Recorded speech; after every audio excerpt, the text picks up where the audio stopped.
देखिए, माहीन दरगाह और हजली दरगाह जो है एक प्लेटफॉर्म है ह्यूमैनिटी का है, और हमारे वहाँ ऐसा है कि माहीन दरगाह का महाराष्ट्र में 80% मस्जिद दरगाह कब्रिस्तान का एक रिप्रेजेंटेशन यहाँ आते ही रहता है, हमारे साथ में राब्ते में।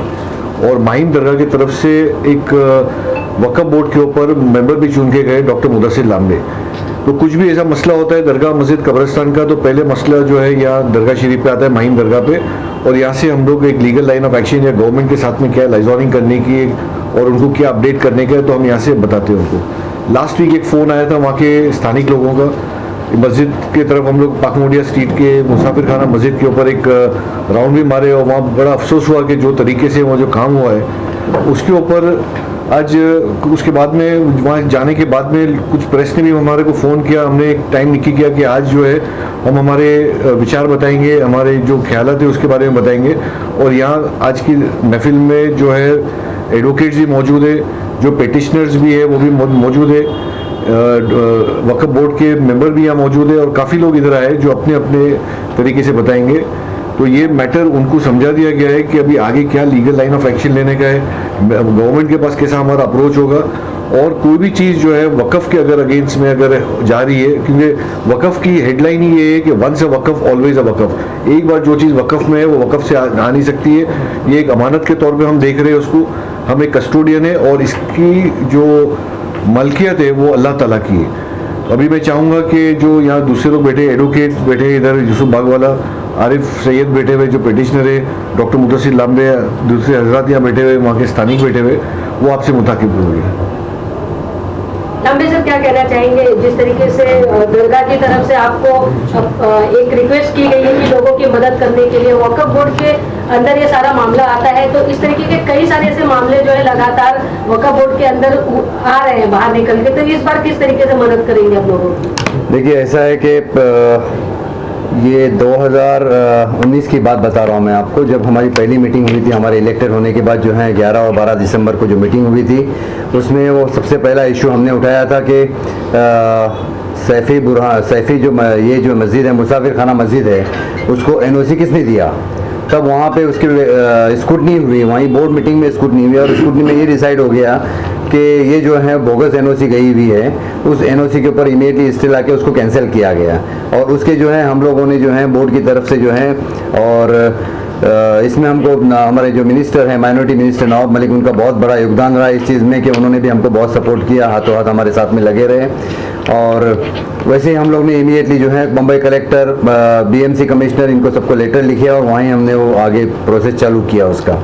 उसके बाद जो है उन लोग जो है हमारे प्राइवेट NGOs जो हैं वो काफ़ी सेशन में गए, सेशन से हाई कोर्ट में गए, हाई कोर्ट से सुप्रीम कोर्ट गए, वहाँ पे भी उन्हें रिजेक्ट किया गया। और रिजेक्ट करने के बाद जो है जब ये मैटर वापस बोर्ड में आ गया कि भाई वहाँ पे रिजेक्ट हो गए, तो फिर बोर्ड ने वापस डिसाइड किया कि हम एक काम करते हैं, हम जो है सुप्रीम कोर्ट में हमारा बोर्ड की तरफ से और महाराष्ट्र गवर्नमेंट की तरफ से हम एडवोकेट हायर करते हैं, और हम लोग ने अल्हम्दुलिल्लाह वहाँ पे सुप्रीम कोर्ट में जो है हमने स्टे ले लिया इस चीज़ पे। तकलीफ इस चीज़ की हो रही है हमें कि आज सुप्रीम कोर्ट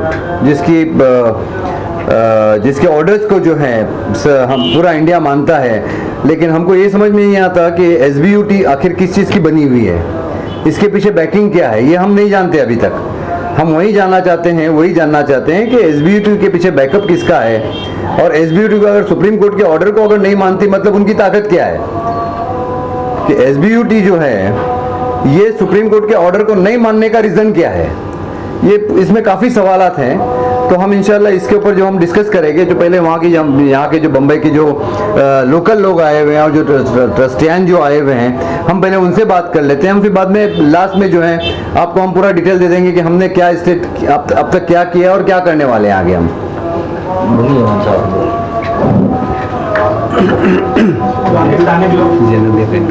बोलिए, आप बोलिए आपका। बिस्मिल्लाहिर्रहमानिर्रहीम। अज़ान वक्त हो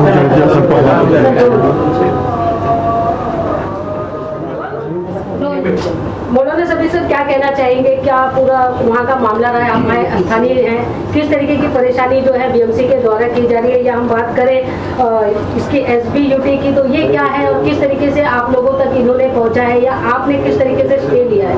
सोहेल खंडवानी सर से आपने मुलाकात की, वक्फ बोर्ड के मेंबर हैं लांबा साहब, इन सारे लोगों के मिलने के बाद किस तरीके से राहत मिली है? बिस्मिल्लाहिर्रहमानिर्रहीम। होली बुक कुरान में हमें हुक्म दिया गया ताउन अलल बिर्र वत तक़वा वला ताउन अलल इस्म वल उद्वान। नेक काम में एक दूसरे के साथ कोऑपरेट करो, नेक काम में एक दूसरे का साथ दो, जुल्म और अत्याचार में कोई किसी का साथ मत दो। ये उन्वान हमारा है जिस वक्त से हम यहाँ आए हैं, यहाँ जमा हुए हैं। नेक काम में हम एक दूसरे की मदद करना चाहते हैं और जो जुल्म हो रहा है उसके ख़िलाफ़ हम एक आवाज़ उठाना चाहते हैं। आज SBUTI के ज़रिए जो भी प्रोजेक्ट भिंडी बाज़ार में बम्बई में चलाया जा रहा है, उसके तहत जो भी वक्फ प्रॉपर्टी आ रहा है, चाहे वो मस्जिद हो, इमाम बारगाह हो या दरगाह हो, हमने पहले भी बहुत तरीके से उन्हें समझाने की कोशिश की।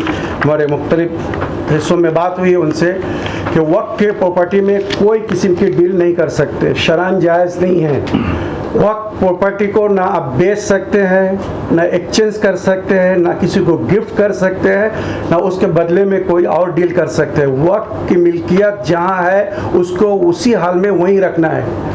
हाँ, उसी में अगर आप डेवलप करना चाहें डेवलप कर सकते हो। उसी प्रॉपर्टी को उसी ट्रस्ट के थ्रू, उसी वक्फ के थ्रू रख के आप उसमें मसलन उसका और बेहतर बना सकते हो, लेकिन उसका तोड़ नहीं सकते, उसका हटा नहीं सकते। इस वक्त जो वहाँ पर सिचुएशन है, बहुत तकलीफ़ के साथ, दुख के साथ कहना पड़ रहा है कि ये कैसे कुरान के मानने वाले, कैसे खुदा के मानने वाले, कैसे रसूल के मानने वाले, किस नबी की उम्मत है। नबी के ज़माने में मस्जिद नबवी में जगह कम पड़ रही थी, तो लोगों ने दरख्वास्त की कि या रसूल अल्लाह हमें इजाज़त दीजिए, हम आजू बाजू को घर लेकर उसको मस्जिद में ऐड कर ले, जगह बड़ी हो जाएगी, लोगों को सहूलत होगी। नबी ने कहा ठीक है, जो खुशी से देता है उसकी जगह लो, जो न दे उसकी जगह मत लो। एक बंदा उसमें से था, उसने कहा कि मैं अपनी जगह नहीं देना चाहता हूँ, मुझे सहूलत है यहाँ से मस्जिद आने में। तो दूसरे असहाब में से कुछ लोगों ने कहा नहीं, आप क्यों नहीं देंगे, जब सब दे रहा तो आपको भी देना है। नबी ने कहा नहीं, अगर ये बंदा जगह अपनी नहीं देना चाहते तो ज़बरदस्ती इसकी जगह मत लो, वो जगह गस्बी होगी और वहाँ तुम्हारी नमाज सही नहीं होगी। तो बंदे के घर लेके खुदा के घर में ऐड नहीं कर सकते, और यहाँ खुदा के घर को तोड़ के बंदे के घर बनाने की कोशिश कर रहे हैं। ये किस धर्म के मानने वाले हैं? याद रखिए, कुरान पढ़ के देखिए, कुरान में आयतें मौजूद है। नबी ने फरमाया किसी को ज़बरदस्ती उसके घर से मत निकालो, किसी की जगह को गस्ब मत करो, किसी की जगह को मत छीनो। तारीख उठा के देख लीजिए, इतिहास गवाह है, कुरान गवाह है। जिसने भी जुल्म किया और लोगों की ज़मीन को गस्ब किया, कुरान में सारे फ़िरौन, हामान, नमरूद सबके किस्से मौजूद है। जिन लोगों ने जुल्म किया, लोगों को घरों से निकाला, शहर को उजाड़ा, उन लोगों का जो अंजाम हुआ, उन लोगों का जो हशर हुआ, आप वो देख लो। जालिमों के लिए अल्लाह ने 2 सज़ा रखी, एक दुनिया में, एक मरने के बाद आखिरत में। दुनिया में हमेशा वो जलील होंगे, रुसवा होंगे। और याद रखिएगा, नबी ने फरमाया कि अगर कोई किसी के ऊपर जुल्म करता है, किसी की जगह को गस्ब करता है, वो मेरे उम्मती नहीं हो सकते। लिहाजा कैसे वो मुसलमान है जहाँ खुदा और रसूल का हुक्म है कि किसी की जगह को गस्ब मत करो, ज़बरदस्ती किसी को घर से बाहर मत निकालो, और यहाँ ज़बरदस्ती घर से बाहर निकाल के उसकी जगह को अपनाया जा रहा है। या मसलन खुदा के घर को, ये सब जो मस्जिद है, इमाम बारगाह है, ये दरगाह वगैरह होते हैं, ये अल्लाह के वलियों के घर है और ये वक्फ है। इसमें आप ज़रा बराबर भी तब्दीली नहीं कर सकते। अगर ज़बरदस्ती लेंगे तो वहाँ पर रहना, उसको यूज़ करना जायज़ नहीं होगा। मैंने इससे पहले सैयदना को समझाने के लिए सैयदना मुफद्दल को डायरेक्ट मैसेज दिया, और हमारे जो इमाम बारके के मुकाबले में जो दूसरे फरीक थे, डॉक्टर अख्तर रिजवी साहब, उनको भी मैसेज दिया। मैं आपको सिर्फ छोटा सा एक वॉइस क्लिप सुनाता हूँ, सब लोग की आवाज़ पहुँच जाए। इसके बाद अगर कोई नहीं मानता है तो फिर हम जुल्म के खिलाफ खामोश नहीं रह सकते, फिर हमें उठना पड़ेगा, सब मिल के काम करना पड़ेगा, क्योंकि ये कौम का मसला है, किसी एक फ़र्द का मसला नहीं है, किसी एक फ़िरके का मसला नहीं है, हम सब का मसला है। लिहाजा हम सब मिलकर जुल्म के खिलाफ उठेंगे। और ये हमारी आवाज़, सिर्फ मैं ये चाहता हूँ कि आवाज़ आप लोगों तक पहुँच जाए। मैंने क्या मैसेज दिया था। रहमानिर्रहीम व बिही नस्तईन। अस्सलामु अलैकुम व रहमतुल्लाहि व बरकातुहू। मैं बोहरा जमात और उनके क़ायद मोहतरम सैयदना मुफद्दल साहब को एक आखिरी पैगाम देना चाहता हूँ ज़ैनबिया इमाम बारगाह के हवाले से, और वो ये है कि प्लीज़ खुदा के लिए ज़ैनबिया इमाम बारगाह को तोड़ना तो बहुत दूर की बात है, उसको खरोच देने के बारे में भी न सोचें। आप और हम सब मौला के मानने वाले हैं, लिहाजा आपस में इख्तलाफ करना अली के मानने वालों की शान के ख़िलाफ़ है। मगर एक बात अच्छी तरह जहन नशीन कर लीजिए, अगर मोहब्बत की इस दावत को कबूल न किया गया और खुदा न खास्ता ज़ैनबिया इमाम बारगाह को ज़र्रा बराबर भी नुकसान पहुँचाया या तोड़ा गया तो उसके साथ साथ आजू बाजू की बहुत सारी चीज़ें टूटेंगी जो शायद फिर कभी जुड़ ना पाएगी। समझदार के लिए इशारा काफ़ी है। अभी भी मेरी मुअद्दबाना गुजारिश है ज़मीर फरोश लोगों से, खुदा के लिए दुनिया की खातिर अपनी आखिरत व आक़िबत को तबाह व बर्बाद न करें। मरना हमें भी है और मरना आपको भी है। दर अहले बैत को तोड़कर कल क्या मुँह दिखाएंगे अहले बैत अलैहिमुस्सलाम को, ज़रा सोचिए। कभी इसके बारे में सोचा? उम्मीद है कि फ़रीक़ैन जिन्होंने आपस में डील किए हैं इस डील को यहीं ख़त्म करेंगे, वरना खुदा के साथ उनकी ज़िंदगी की डील ख़त्म हो जाएगी। क्योंकि खुदा ज़ालिमों को सुधरने का मौका देता है, मगर जब वो मौके से फ़ायदा नहीं उठाता तो वो मौका भी छीन लेता है और फिर पलक झपकते ही कहानी ख़त्म हो जाती है। उम्मीद है कि मेरी बात पहुँच गई होगी। व आखिर दावाना अल्हम्दुलिल्लाह रब्बिल आलमीन। यूसुफ भाई, आप एडवोकेट हो, आप क्या बोलेंगे इसके बारे में? नहीं, रिस्पॉन्सिबिलिटी तो वक्फ बोर्ड की है कि वक्फ बोर्ड को खुद आगे आना चाहिए। और ये रिस्पॉन्सिबिलिटी तो वक्फ बोर्ड की है कि वक्फ बोर्ड को खुद आगे आना चाहिए और ये बोलना चाहिए, इनको इनिशिएटिव लेना चाहिए कि वक्फ की प्रॉपर्टीज़ को प्रोटेक्ट करें। ऑर्डिनरी आदमी कोर्ट जाएगा, पुलिस में जाएगा, म्यूनसिपल कॉर्पोरेशन में जाएगा, कहाँ तक जाएगा? और कैपेबिलिटी भी नहीं रहती है, फाइनेंशियली भी क्रंचेस रहते हैं। और टोटल जब महाराष्ट्र वक्फ बोर्ड एक स्टैब्लिश ऑर्गेनाइजेशन है और एडमिनिस्ट्रेटिव डिपार्टमेंट उनका गवर्नमेंट के साथ एफिलेटेड है, तो इनको इनके पावर्स यूज़ करके कम से कम जो प्रॉपर्टीज़ ऑलरेडी उनके पास हैं एसबीयूटी के पास, तो वो उनको लेना चाहिए। एसबीयूटी के विजन के हम अगेंस्ट में नहीं है। हमारा मेन कंटेंशन ये है कि हमारे आधारों के ऊपर हाथ न डालें। मेन उसके हमारा वो है विजन है, आपको टावर बनाना है, आपको जो बनाना है बनाइए। एक 50,000 रुपया कॉर्पस से आप इतना बड़ा प्रोजेक्ट कैसा चला सकते हो, वो समझ की बात है। इनका इनिशिएटिव 50,000 रुपये से हुआ था इनका कॉर्पस, और आज 1400-1500 करोड़ के ऊपर का प्रोजेक्ट चल रहा है इनका।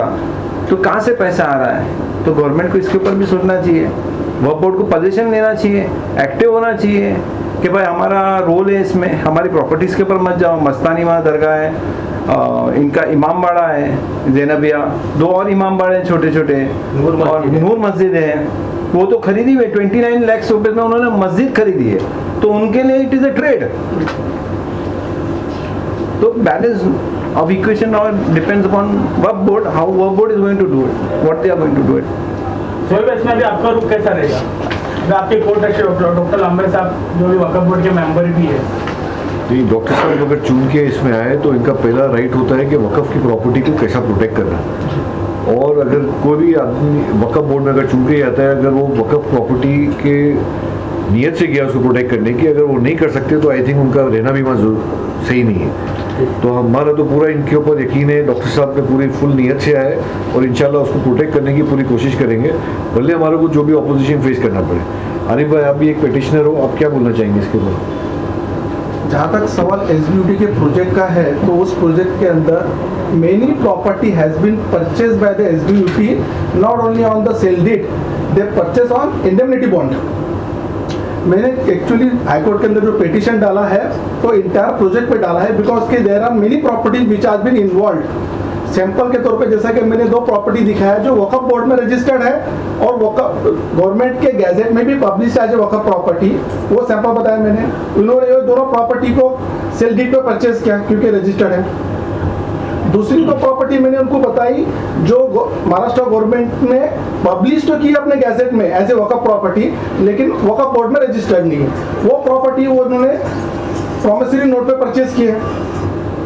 दूसरी तो प्रॉपर्टी है जो ना के वक्फ बोर्ड में रजिस्टर्ड है, ना ही गवर्नमेंट के गैजेट में है, लेकिन वो मस्जिद के नाम से है। वो प्रॉपर्टी को उन्होंने इंडेमनिटी बॉन्ड पे परचेज किया है, और परचेज करने के बाद में वो प्रॉपर्टी को आज की तारीख में अब जाके वहाँ पे देखो तो डिमोलिश हो गई, जमीन दोस्त हो गई है। तो वक्फ बोर्ड के जो मेंबरान हैं मैं उनसे गुजारिश करूंगा, अभी उन्होंने जैसा कहा कि हमने एनओसी को कैंसिल कर दिया, आई अप्रिशिएट इट, कैंसिल करना वहां तक काम उनका नहीं होता। जिन्हें एनओसी इशू क्या की है और जिन्हें करवाई है उनके ऊपर एफआईआर क्यों नहीं करवाया? अगर उनके ऊपर एफआईआर अगर हो गया होता तो आगे के स्टेप लेने के लिए एसबीटी रुकी होती। वक्फ बोर्ड को इसके ऊपर बहुत स्ट्रांगली एक्शन लेना होगा। मैं इससे गुजारिश करता, रिक्वेस्ट करता हूँ कि ये जब तक के एक्टिव नहीं होंगे एसबीटी कुछ भी करने को मतलब मानेगी नहीं। आज की तारीख में हम छोटे लोग हैं एसबीटी के सामने, तो इसीलिए मैंने हाईकोर्ट के अंदर पिटीशन डाल दिया है और मेरी पिटीशन एडमिट हो गई अल्हम्दुलिल्लाह। मैं अल्लाह ताला से गुजारिश करता हूँ कि अल्लाह ताला मुझे ताकत दे, लेकिन मैं इसमें कमजोर पड़ूंगा क्योंकि इसमें वक्फ बोर्ड का बहुत अहम रोल होता है। सिर्फ बोलने से नहीं होता कुछ। इससे बता रहा हूँ, जैसा एक कन्वर्सेशन बीच में आधा घंटे का आया था, दो लोग आपस में बात कर रहे थे कि एक वक्फ बोर्ड के मेंबर ने पैसा लिया, दूसरे वक्फ बोर्ड मेंबर ने कलेक्ट किया। काहे के लिए कलेक्ट कर रहा है एसबीटी से पैसा? हमारे जो मजहबी रहनुमा है वो लोगों ने सवाल उठाना चाहिए। वो लोग घर में बैठे चुपचाप बैठे हैं, दूसरे वक्फ बोर्ड के मेंबर क्यों नहीं पूछ रहे उनको कि भाई पैसा क्यों कलेक्ट किया जा रहा है?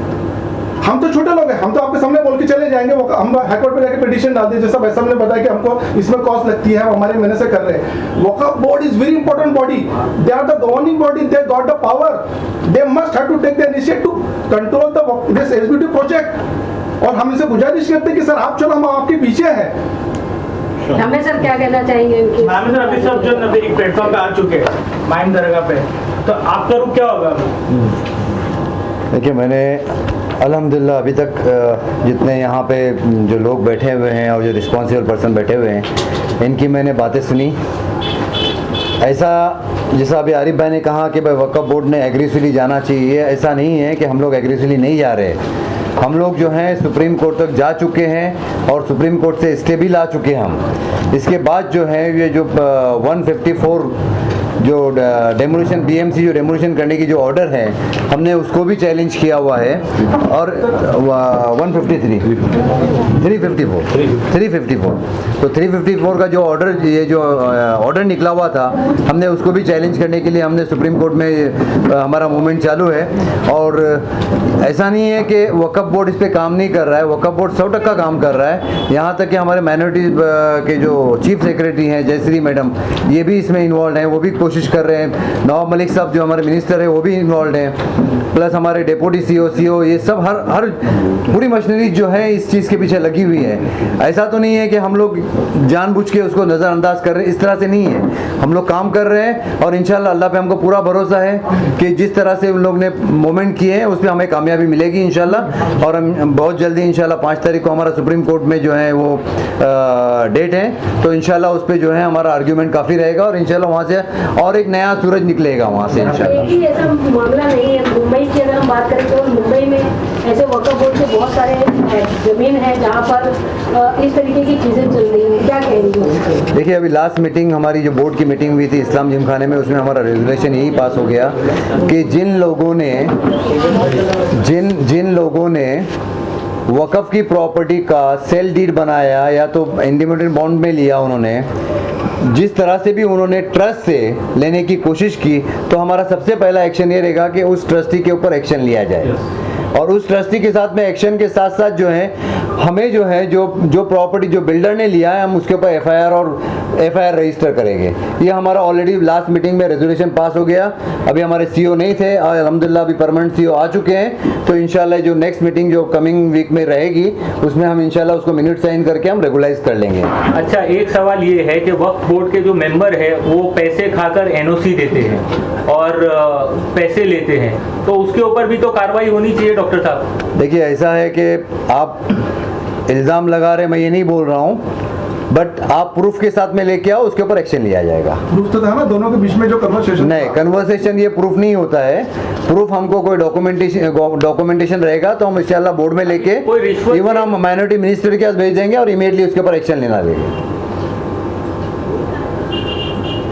लेकिन डॉक्टर साहब, इसके अंदर एक चीज़ ये भी है कि जो लोग वक्फ बोर्ड का जिस तरह से अभी आप बता रहे हो, जो चीज़ें वहाँ पर डिमोलेशन हुई है, और जैसा अभी ये मस्जिद का जो मसला आ रहा है हमारे यहाँ मुसाफिर खाना मस्जिद का, तो वहाँ पर अगर कोई जाता है या कोई अपनी आवाज़ उठाने जाता है तो उनके ऊपर इतना प्रेशर आ जाता है, जैसा कि पुलिस आ जाती है, पुलिस बुला लेती है, वहाँ के कॉर्पोरेटर एमएलए के फ़ोन आ जाते हैं, तो इसके ये सब चीज़ के लिए मतलब इतनी ओपन गुंडागर्दी इनकी चल रही है, तो इसके बारे में वक्फ बोर्ड क्या एक्शन ले रही है?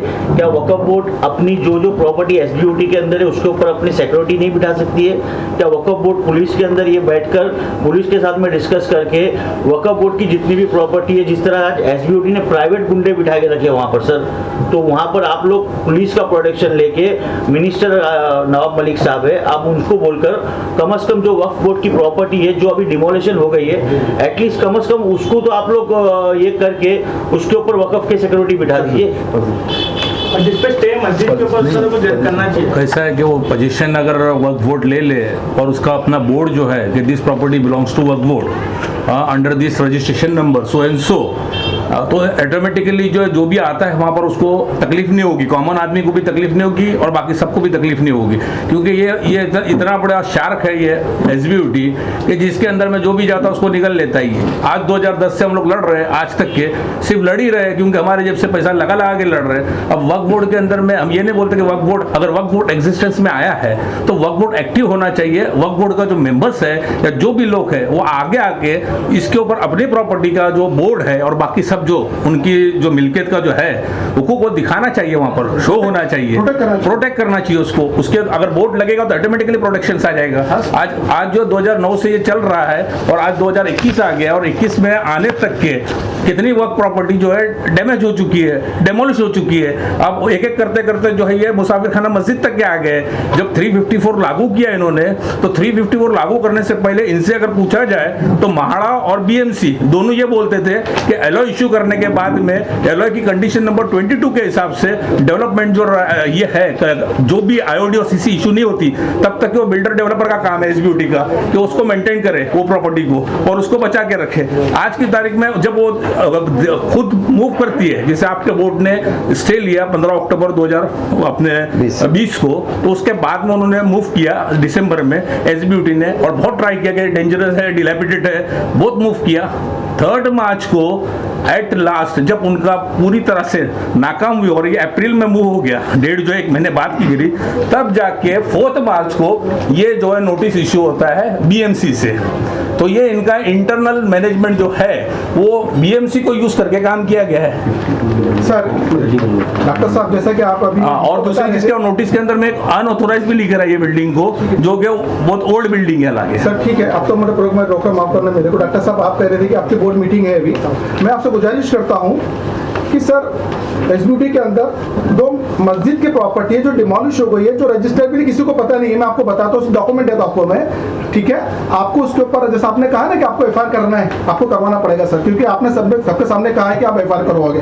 सर डॉक्टर स्ट्रीट मस्जिद करके एक प्रॉपर्टी है, डॉक्टर स्ट्रीट मस्जिद, उसके इन्वेंटरी वहां पर परचेज किया गया है, पूरे डॉक्यूमेंट मैं आपको देने के लिए तैयार हूँ, ठीक है, ओके। इसके अलावा दूसरी एक मस्जिद है द केडवानी मस्जिद ट्रस्ट, ये भी मस्जिद की प्रॉपर्टी है सर। तो अब जब सेलर जो ट्रस्टी जिन्होंने बेच के चले गए वक्फ की प्रॉपर्टी और परचेस करने वाले जो एसबीयूटी के ट्रस्टी है उसके ऊपर एफआईआर करोगे कि नहीं करोगे आप? देखिए अभी मैंने आपको इसके पहले ही बताया कि लास्ट मीटिंग जो हमारी बोर्ड की हुई थी इस्लाम जिमखाने में, उसमें यही रेजोल्यूशन हमारा पास हो गया है कि जितने भी इलीगलिटीज़ जो हुई हैं प्रॉपर्टी, वक्फ की प्रॉपर्टी, उसके ऊपर हम मिनट साइन करके जो है हम इमीडिएटली एक्शन लेना शुरू करेंगे। मैं आपको आज का जो खास मुद्दा है ये एसबीयूटी के लेके हैं कि हमारे मुसाफिर खाना मस्जिद को जो है डेमोलिशन करने के लिए काफ़ी कोशिशें की गई। मैं आपको थोड़ा सा ब्रीफ देना चाह रहा हूँ कि वक़्फ़, जो प्रॉपर्टी वक़्फ़ में है, अब इसमें 2 चीज़ें आती हैं कि एक तो ये होता है कि भाई जो डायरेक्ट रजिस्टर होती हैं वक़्फ़ में, और एक बार जब वक़्फ़ में रजिस्टर होती हैं या जो भी प्रॉपर्टी वक़्फ़ होती हैं उसका मालिक जो है सिर्फ अल्लाह होता है, बाकी इंसान कोई भी नहीं होता। हम अगर आज ट्रस्टी हैं तो हम सिर्फ केयर टेकर है और केयर टेकर का काम होता है कि उसकी हिफाजत करना, उसको मेंटेन करना। मैं आपको थोड़ा ब्रीफ देना चाहता हूँ। और रहा सवाल कि एसबीयूटी में जो है ये चैरिटी कमीशन में जो है ये पूरी प्रॉपर्टीज जो है पहले चैरिटी कमीशन में थे और चैरिटी कमीशन जो है ये बिंदास जो है वो मनमानी कर रहा है, जो एनओसीज भी दिया जा रहा है, सेल एग्रीमेंट की परमिशन भी दिया जा रहा है, सब कुछ दिया जा रहा है, लीज एग्रीमेंट का भी ये किया जा रहा है, परमिशन दिया जा रहा है। इसमें हमारा सबसे पहला मुद्दा ये रहेगा कि ऑलरेडी हमारी इस चीज़ के लिए हमारी माइनॉरिटी मिनिस्ट्री में बात हो चुकी है, नवाब भाई से हमारे मिनिस्टर जो है उनसे बात हो चुकी है और हमारे सीईओ और डेप्यूटी सीईओ भी वहाँ पे चैरिटी कमीशन में जाके मीटिंग करके आए हुए हैं उनसे कि जितनी प्रॉपर्टी वक़्फ़ में है जो भी रजिस्ट्रेशन से जो आती हैं वो एक्ट 1995 के एक्ट के हिसाब से जो है वो पूरे वक़्फ़ में आना चाहिए। नो डाउट उन्होंने हमारे पास भेजा कुछ नियर अबाउट 5000 के आसपास फाइल उन्होंने पूरे महाराष्ट्र की भेजी हुई है, लेकिन ये 5000 नहीं है, ये कम से कम 23-25 हज़ार के ऊपर के फाइल उनके पास अभी भी रखे हुए हैं, तो उसी का वो फ़ायदा ले रहे हैं। लेकिन इंशाल्लाह हम लोग उस चीज़ के ऊपर भी पूरी कोशिश कर रहे हैं कि जल्दी से जल्दी फाइल जो है वो वक़्फ़ में आ जाए और वक़्फ़ ये कर ले। दूसरी बात बताना चाहता हूँ कि SBUT जो है तकरीबन 40 एकड़ का प्लॉट है, इसमें हमारे वक़्फ़ के जो हमारे पास जो इंफॉर्मेशन जो आई है, जो हमारे पास लीज़ भी आई हुई है, इसमें बोरी लोगों की खुद की जो है वो 35 बिल्डिंग्स हैं जो इसका प्रूफ हमारे पास है, उनके नाम के साथ में, एड्रेस के साथ में, प्लॉट सर्वे नंबर के साथ में है। और ऐसे दूसरे जो सुन्नी जो मस्जिद ये हैं बिल्डिंग्स हैं, मतलब ट्रस्ट की जो मस्जिद है, ये ट्रस्ट की जो प्रॉपर्टीज़ हैं, बिल्डिंग्स है, वो नियर अबाउट 40 के करीब है। ठीक है, ये जैसा ही मुसाफिर खाने का जो 2017 का जो इशू आ गया था कि भाई वहाँ पे जाके बोर्ड ऑफिसर जो मेंबर जो हैं जाके विज़िट करेंगे और उसका इंस्पेक्शन रिपोर्ट जो है वहाँ जमा करेंगे। नो डाउट इंस्पेक्शन रिपोर्ट जमा किया गया, लेकिन बोर्ड में कोई भी ऐसा रेजोल्यूशन पास नहीं हुआ था कि जिसकी वजह से वो NOC दी गई।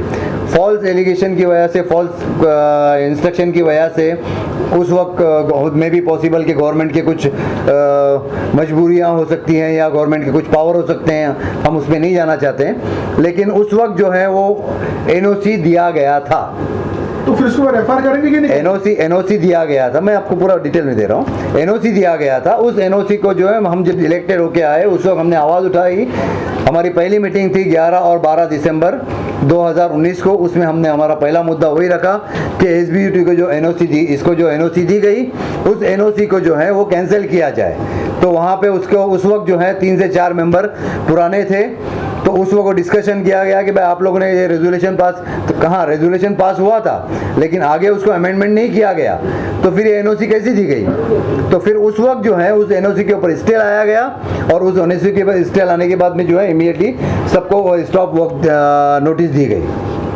ये हो गया उस वक्त की मतलब इनिशियल स्टेज की बात। मैं रोक रहा हूं सर आपको, आपकी उस गलत और बोगस NOC की वजह से एक मस्जिद डिमोलिश होगी सर, उसके जिम्मेदार कौन? मैं उस चीज को बोगस और गलत इसलिए नहीं कह सकता हूं क्योंकि मैं उस वक्त मेंबर नहीं था। लेकिन सर जिस वक्त मैं मेंबर बना मैंने उसकी इंक्वायरी की, जब मालूम पड़ा कि उस वक्त के जो CEO थे, एक्स जो CEO थे, उन्होंने जो है रिस्पेक्टिवली उन्होंने जो NOC ये कहा था कि उस वक्त की गवर्नमेंट ने उनको इंस्ट्रक्ट किया गया था। अब मैं वो भी गवर्नमेंट के ऊपर नहीं जाना चाहता हूँ, मैं ये कहना चाहता हूँ, 1-2 मिनट खाली, मैं ये बोलना चाहता हूँ आप लोगों को कि हमारे ऑलरेडी लास्ट मीटिंग में हमारा रेजोल्यूशन पास हो गया है कि जिन लोगों जो भी इस तरह की प्रॉपर्टी, वक़्फ़ की प्रॉपर्टी बेच रहे या without confirmation of Waqf board NOC दे रहे हैं, उनके ऊपर देने और लेने वाले के ऊपर इमीडिएटली FIR रजिस्टर होगा।